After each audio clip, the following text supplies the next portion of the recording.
Hi, guys. Welcome back to Once More with Abby and Claire. I believe this is our fourth episode, but I'll probably stop counting now because I know I'll get confused. But I am Abby Good. Road Rage, as most of you know me, and my better half, Claire Bacon, aka Slutty the Clown. How are you today, Good Claire? evening. Good to see you. Yes, it is evening there, whereas mid-afternoon here because we have a bit of a time difference. And as you all know, we started this channel for a love of Buffy and something to talk about. So we've restarted the series. If you haven't previously watched, go back and check out the first couple episodes we did. They're not long and they're fun and we're adorable. So Yeah, we this are week adorable. You we are so are right. adorable. This week we are tackling episodes 8 and 9, I, Robot, You, Jane, and secondly will be the puppet show. So we're going to start with I, Robot, You, Jane, which honestly most of the internet hates. I don't hate it. Is it the best episode in the world? No, sorry, I had to scare my cat. But no, it's definitely not the worst. Let's put it that way. So No, it's not the worst at all. not the worst. So basically, we're introduced to Ms. Jenny Calendar, one of my favorites. Yeah, of course. And I have her name here. Ms. Calendar is played by Robia Scott. She is what we find out later is a techno pagan. Well, anyway, she is the new computer teacher at Sunnydale High. And she's gorgeous, she's stunning, and she makes Giles very nervous. And you could tell right now there's going to be some sexual tension on the later days. It's kind of already there, isn't it? Yeah, she comes right out with it because she feels he's stuffy in English and too stuck in the past, as it were. A quote that I like right at the beginning: they're all in the library scanning in the books to make them digital. And Fritz being an interesting fellow, says the printed page is obsolete. Information isn't bound up anymore. It's an entity. The only reality is virtual. If you're not jacked up, you're not alive. And as we know, that's ridiculous. But this goes to show you a little bit about the episode. And actually, Miss Calendar thanks him for like being a freak in front of him. Yeah, but, basically, yeah. So yeah. We are scanning books. Willow scans a book into the library after hours, as everybody else has separate jobs to do. And it possesses the computer. Basically, the soul goes from the possessed book, where they've bound it, into the computer and the internet. Yeah, so the flashback scene, a bunch of monks securing this demon within this bound book and keeping his soul in there forever. And when the book is scanned, it is technically read in computer language, and therefore releasing the demon, however, into the interwaves and not the actual body of a human. So what he needs to do is get a little army going, which first thing he does is make himself into a fictional boyfriend for Willow. Was it Malcolm? The wonderful Malcolm Black. Malcolm. And he's everything Willow wants. And he pays attention to her and he tells her how beautiful she is. And she is smitten like a kitten. Buffy obviously is, first of all, a little put off that Willow doesn't tell her about this, that sort of keeps it a secret. And I think that's what makes it a little more uncomfortable in Buffy's mind. And as we know, Buffy she's like a dog with a bone every now and again. So she keeps asking and asking and asking, what do you know about him? He could be anybody. She even takes it to Xander, who's like, go Will. And then she's like, but he could be anybody. Or I guess Xander was saying that first, that he could be a, I think it was on the first, but Buffy was equally, once it was kind of posed to her, equally as worried. Could be anybody. I think that made her more worried that now she's with a murderous man. So it was an Italian friar, Theonius, I didn't get his name, Circle of but Payless yeah. ritual to capture the demon Malcolm the Corruptor into a book, hoping it would never be read. Hoping that it would never be read. I'm pretty sure at some point, there's got to be a way to burn Somebody's that. going to open it. Yeah. So needless to say, Buffy is concerned. There are people, as they always are. Things start happening. I'm trying to think if anybody disappears or if it's just Dave and Fritz, the two computer. Yeah, it kind of starts to be a bit odd. Yeah, they're kind of acting up and being weird, and Buffy's sent messages to leave it alone, leave Willow alone, leave Malcolm alone. Dave tells her, leave Willow alone. It doesn't concern you. So she assumes that it's Dave, that he's the one. Well, you would. As one would. Yes. In those times where it's like this week, we're kind of coming into that digital age. They're trying to push that forward. I have 2 cats that are being troublemakers. So, anyway, Dave comes up to Buffy later once Buffy starts sniffing around, and Dave is told to stop her at any means necessary. He Lots tells of kill Buffy, her things also. Yep, kill her. Dave tells Buffy, Willow wants to meet you in the locker room. So you got to go to the locker room. And as she is in there, we notice water's running, but she's like, are you in the shower? No, you're not here. She thinks something's up. And at the last second, Dave issues a warning, get out, and she jumps back just in time to stop being fried as I think Giles says later, if she wasn't a Slayer, she would have been fried. She would have been killed, but instead she just got blasted and her shoes got a little ruined. So they're all like, well, I know it was Dave. And she's like, you know what, though? Dave helped. Like, he was the one that gave me the warning. Yes, he sent me there, but then he gave me the heads up, which, kind of saved me. So then Dave just goes back and says, you know what? I've had enough. I'm not killing her. I'm not doing this. And the computer's like, but you have to. And he's like, nope, I'm out. And we turn around and then Fritz is there. And Dave is I don't like that guy. No, I didn't like him at all, even before you knew he was supposed to. Even if there's demonic possession going on, he's kind of a dick. Even without the demonic possession, he's kind of exactly. He wasn't a great guy to start. No. So basically what we learn about Malik is he is a demon that gets people to love him and offers them everything so that they'll give everything to him. And he's trying to get back into his power and get a body. And he wants basically to take over the world, like everybody else seems to want to do in the show. I don't want to. That's a lot of work, but it seems like hard, doesn't it? We find out when Willow is kidnapped by Fritz, and we find out that Fritz has built like a mega body for him, like a computer robot body, and put so because he can take over any computer system. So he really wants to be flesh, but at least this way he has some solid movement and he can knock a bitch out or something. So, and we realize when Jenny Calendar and Giles are looking through the books to find out what might have happened to cause a computer to be possessed, they find this book from the Friar that's now completely empty. Once it got read through the computer, all the words got taken out because it was a spell.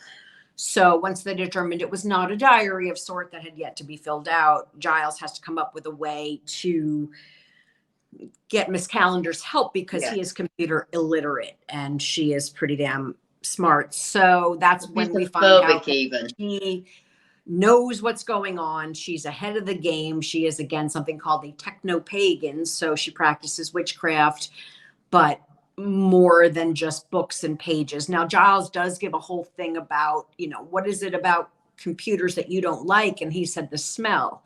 And she said, Giles, the computers don't smell. He says, no, they don't. And smell is the biggest receptor and the biggest memory keeper, and which is so true. The thing that triggers memories.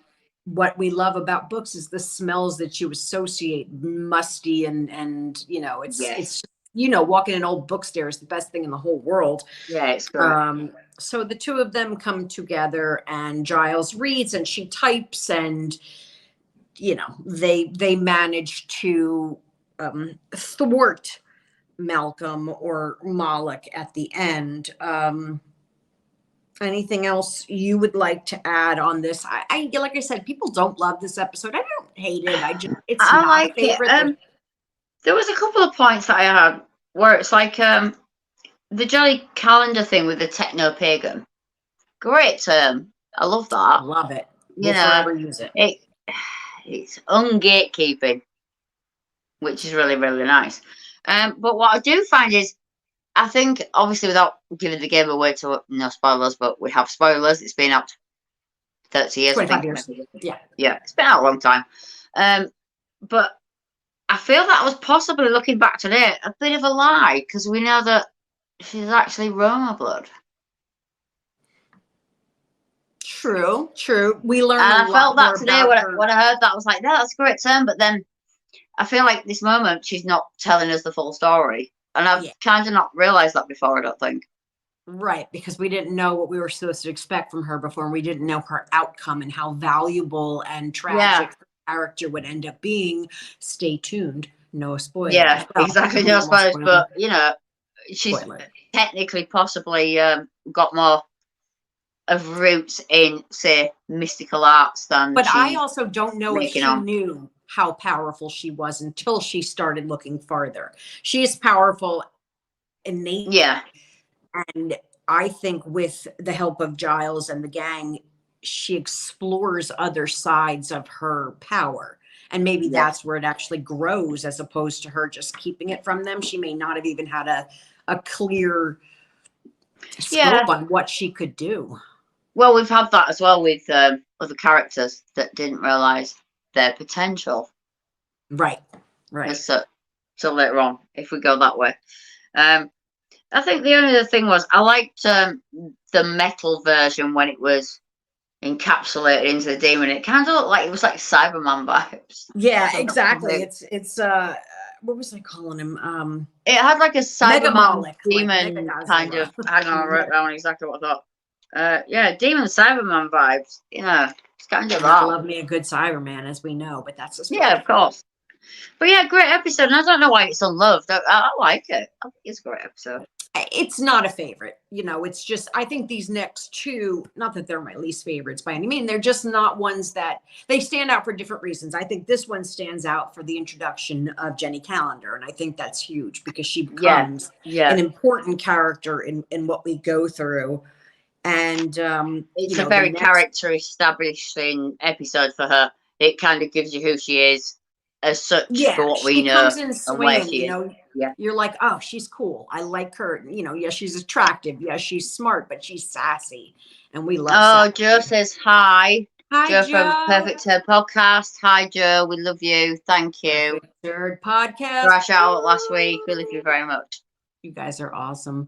So so that's my thoughts on iRobot Eugene, which is cute in its own right.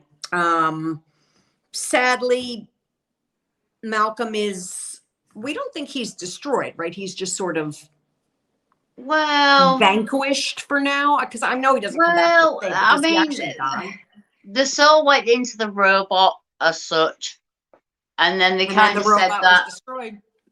Yeah, so I mean, is he still? Is he? I think there's always chance for more. Yeah, put that in the back burner. There's always a secondary thing that could come from it. We never know. You never know, or we might have missed it at some point, because they bring up all these little quips every now and again. And rewatching it, we're going to know if his name comes up again. I don't remember. Yeah, and I find that does happen a lot all the way through every season, every episode. There's always a go back to something else or a reference, and I think that's what's great about it. The Easter egg theory, I think, anyway. I agree with you. I agree. So then I think we'll wrap up iRobot Eugene, Yes. unless you have anything else to say. We No, talked a little bit about the music, but there's nothing in this episode. no, and there's nothing in the next, so I'll leave the music of anything I was gonna kind of bring up To till the the end. end, and we'll Okay. do that. Yeah, yeah, yeah. All right. All So good. the next episode up is called The Puppet Show. School talent show. Nobody likes him. But we do get introduced to Mr. Snyder, who is Mr. Flutie, R.I.P. Mr. Flutie, his replacement as new principal. And Mr. Snyder, Armin Shimmerman, is, Oh, forgive me, but the biggest bastard you'll probably ever meet. Even if he isn't innately evil, absolutely. you know, he gets glee out of torturing He students. loves And this. he It's his loves it. life is to totally torture people. Yeah, you could tell he was beat up a lot in high school and pushed in Yeah, a lot of bless. lockers, and he's taking it out on the kids now. And this is just from first impressions. This isn't even from later on. This first episode, he's a douche right off the bat. Yeah, absolutely. But poor Mr. Flutie, you know, he kind of got devoured. So Definitely. Mr. Snyder is very big into discipline and consequences, and you know how much we love those things. So he's already on to the fact that Buffy and Willow and Xander, you know, cut town Yeah. yesterday at lunchtime. They're bad kids. They're already the bad seed. Yeah, quick he knows. comment from Joe from Perfect Turd. Haven't watched Buffy in years. Gonna have to go back and retrospect them along with you. We'd love that. And if you want to come and talk to us about it, that'd be great, Joe. Seriously, and if you want, so next week, we'll just do the next two next week. But we always love to have a guest come on and chat with us. Anytime, any episode. Come and see us. Sorry, Abby, continue. No, sorry. I was actually just looking up to see what the next two are going to be.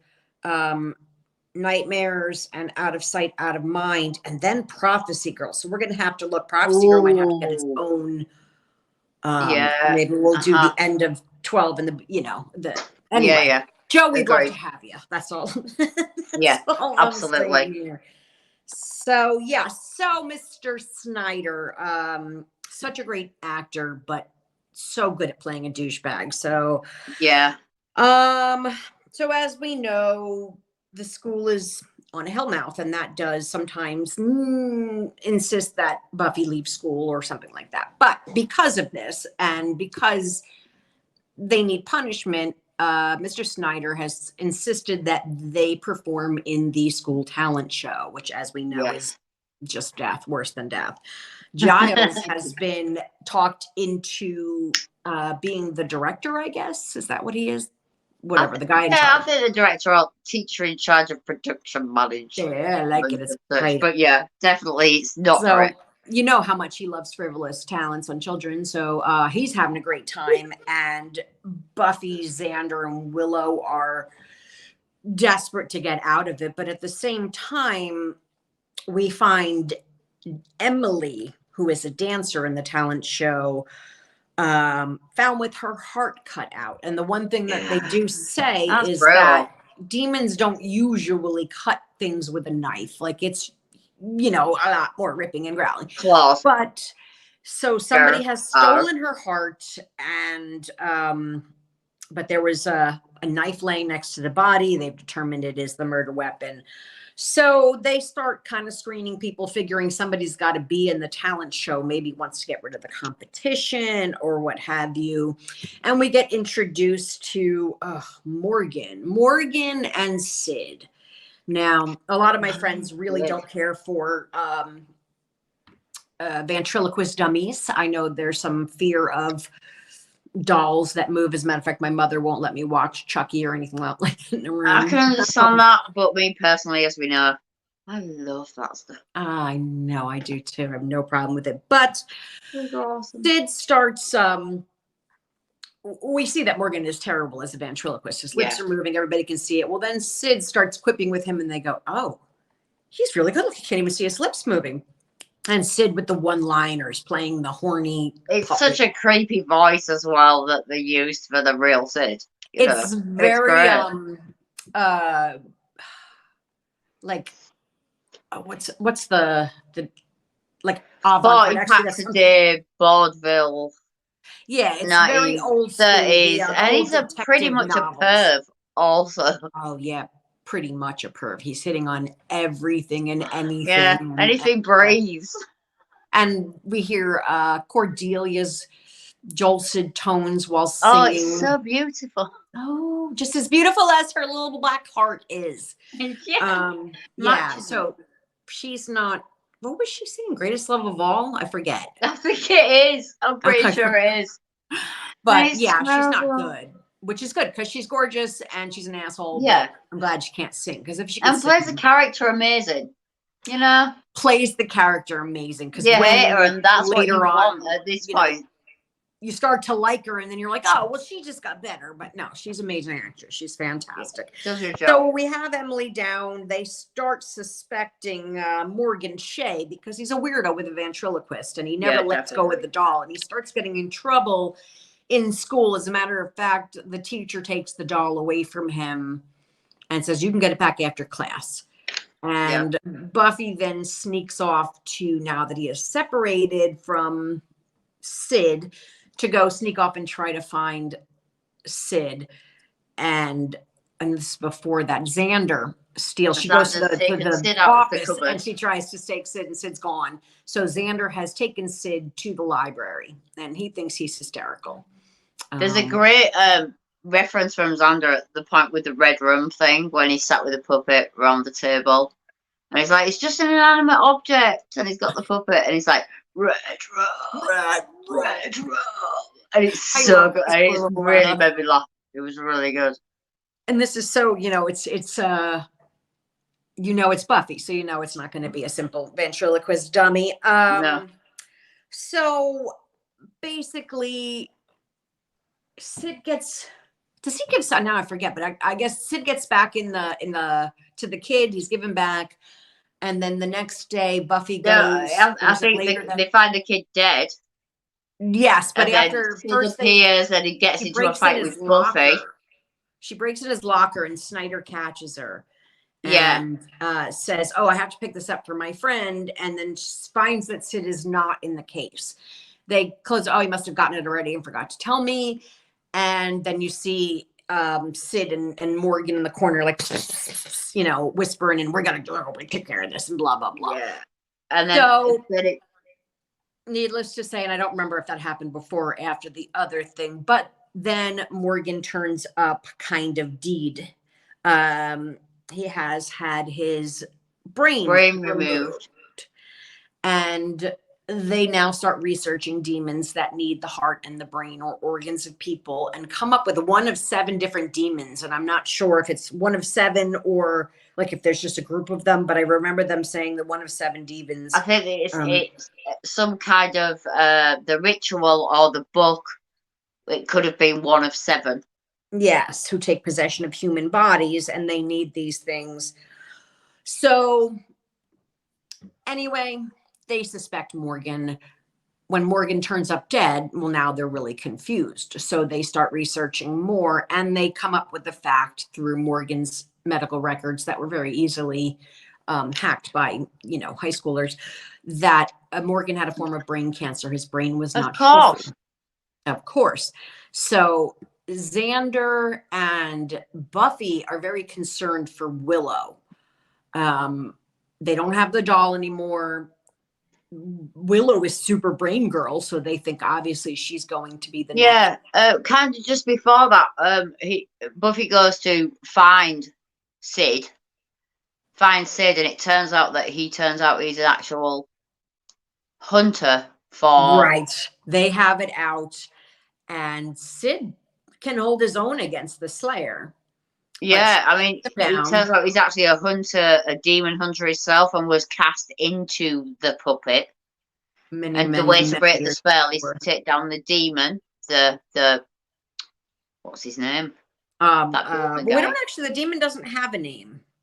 That I know of. I didn't. It just says one of 7 demons who may take. So I don't know that we ever got his name. But that's rude. No, I've got a name. No.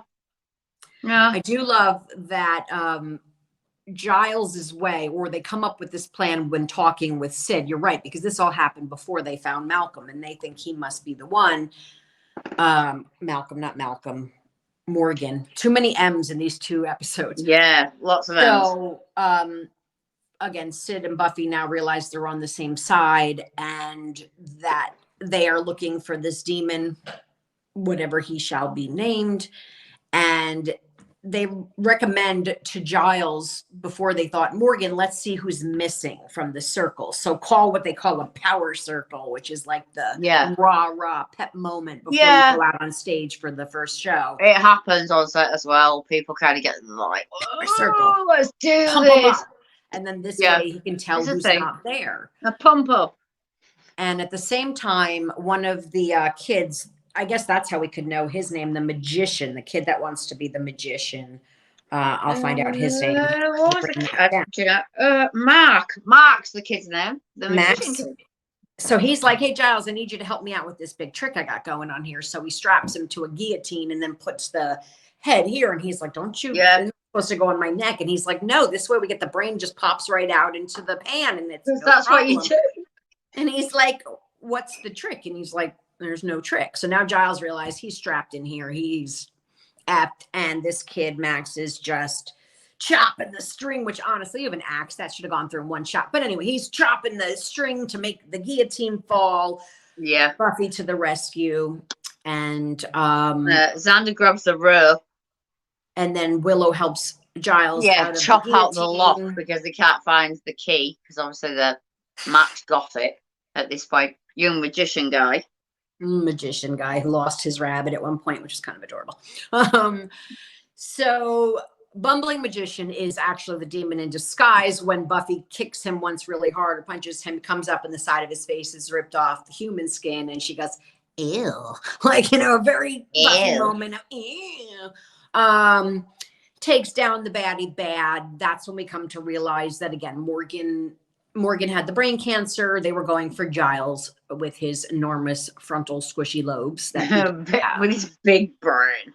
With his giant brain. So again, another episode that's, silly but fun. And I do love these little monsters. It's fun. I mean, as we said last week, Monster of the Week are great. Yeah. And this guy that he does the voice, he does a lot of voices. I was looking him up, but Sid, R.I.P. Sid. So again, what we found out is once they kill this monster, because he didn't have the brain in the heart yet. If he had had the brain in the heart, they would have been effed. They would have never been able to figure out who he was. So they stop him before this. He's able to be killed. And Buffy, she kills him, but then he goes, no, it's not enough. You have to, Yeah. It kind of comes to the point where they realize that he's like, oh, stab him in the heart. You got to take the heart too. Yeah, and, it's and Sid kind of took over essentially because he knew that his body that he should go back into was too old. It was from the 20s. Yeah. Yeah. And he kind of, even though it was a noir was the word, and a pervy puppet, he kind of knew it was all over for him body wise, which was cool because he had been a tiny little man that couldn't get laid in a very long time. Yeah, and even before that, he might have been a tiny very frustrating tiny little man. Yeah, love tiny little man. I just had a flashback to a meme your husband sent earlier. That gives me flashback myself. That's a meme that my husband said. But then seriously, people need to keep me off CGI stuff at the moment. And I love it. Cursed AI. Well, AI. I need Nicole to get us some new refaces because I'm not paying for it. But anyway, so what is your thoughts on episodes? I mean, I love puppets and dolls and clowns, so I kind of love this episode. I love Sid. I think he's the thing for me in this episode. It's a really nice episode. I love it, and I kind of love the fact that the ending piece with Giles still on the table. And of course, Buffy holding the puppet and the knife and everything and the whole scene and everyone and Schneider. I mean, shout out, he's like, then I don't get it. Curtains open up. One end, I love that. What is it? Avant-garde? It's just I don't get it. Like, that was a brilliant ending. It was fantastic. Yeah, I mean, 2 great episodes yet again, and I feel Monster of the Week, very, but brilliant, you know. I don't think there is a bad episode. Even the ones No, that people complain about the most, I still like them. They still entertain me. there may be things I may have problems with when we get further on. Yeah, there's one scene of one episode which you and I both know we don't like, and Yeah. I mean, that's fair enough. Many seasons ahead of I us. feel that's kind of universal, but we'll get to that. Yeah. But there's other ones in certain seasons that have certain character issues. We'll see. We'll get to that when we get there. So you were saying earlier about there was no music in these 2 episodes, and as we know, Claire is our resident music expert, so we leave all things the music to her. Unusually, and I feel it's not very often, I don't think we'll come across it much, we have no music in these 2 episodes this week, apart from the opening titles, which we know we've discussed that in the openers. So I'm kind of going to go to I watched something viral or something. You know, it's like you're on your phone, you're watching things. And I think came up about Ed Sheeran or Ed Sheeran, English American. I'll try and do it both ways. About it's just about a new documentary out. Because we're not Sheeran. Sheeran is kind of what. Yeah, I've heard it said the other way. I was just curious which one was American. I've heard it said the other way. You know. Okay. But basically, like, I came across a thing about, it's just on a new documentary, basically, I feel about his tours and his life and everything. And in that, he actually talked about, it's later on, what we talk about, the goddess side, which comes later on in the Buffyverse, which is actually part of the Buffy emblem from the beginning, essentially, with that in there. And he's a big Buffy fan, and I didn't realise he talks about the fact that Bad Habits, his song and his video is literally about Buffy and his love for it. I've watched the video. Can put the link. I don't think I've ever heard that song. I'm going to put in description on the video that's not live on the other upload that we put up, which comes up every week, guys. If you can like and subscribe, that'd be great. I'm going to put a link up. I feel you need to listen to the song and watch the video for me, for the simple reason that it's kind of about Buffy, and you can so see it, but it's more about Buffy and Spike. So if you haven't watched the show, you might not hit all the... I'm going to try and feel the things of the weeks we don't have music, where there's something that could be really fun. A neat Buffy fact. I love you. It's just a little thing. And it's awesome, like you. Yeah, and it's relevant. I mean, for me as a Buffy fan, I get it. I get what he's trying to say. He's obviously a Buffy fan. Yeah. Yeah. There's so many of us out there, you don't even realize it. I've met people... And I tell them I'm doing this. I don't know if anybody's ever gone back and liked and subscribed. But when I was at Spooky Empire, I mentioned it to a couple of people, and they're like, "I love Buffy. I'm gonna totally." Yeah, I've had some messages recently, and again, what Joe said, a couple of friends have said to me recently. I want to go back and watch it now. Well, good. Go back and watch it. Come and talk. Please do, and then join us. You know, either write in or come on the show, or we did for Canadian Boy Ryan last week. If you need a different time and it's within our power, we'll work on that for you. Thanks again to Ryan last week. You're the best. He was awesome. I love that guy so much. I can't ever see a dinosaur without thinking of him. Dinosaur. That's where you ride. We all have dinosaurs. I feel we're all 5 somewhere. Yeah, 100%. Either a 5-year-old kid or a 12-year-old boy. That is the extent of our We have the 5 or 5 by 5. 5 by 5. Oh, I love you. So on that note, I think we'll call this episode. It was, gosh, wonderful as always to talk to you, my friend, and to everybody else that's watching. Thank you. Please subscribe and like and leave comments and let us know. Absolutely. Be nice about it if there's anything you would like us to do differently. Come and talk to us. We'd love to hear from everyone. Yeah, it would just be fun. All right, guys. Love you so much. Have a great day. So much. Bye. Bye. Bye. Bye. Bye.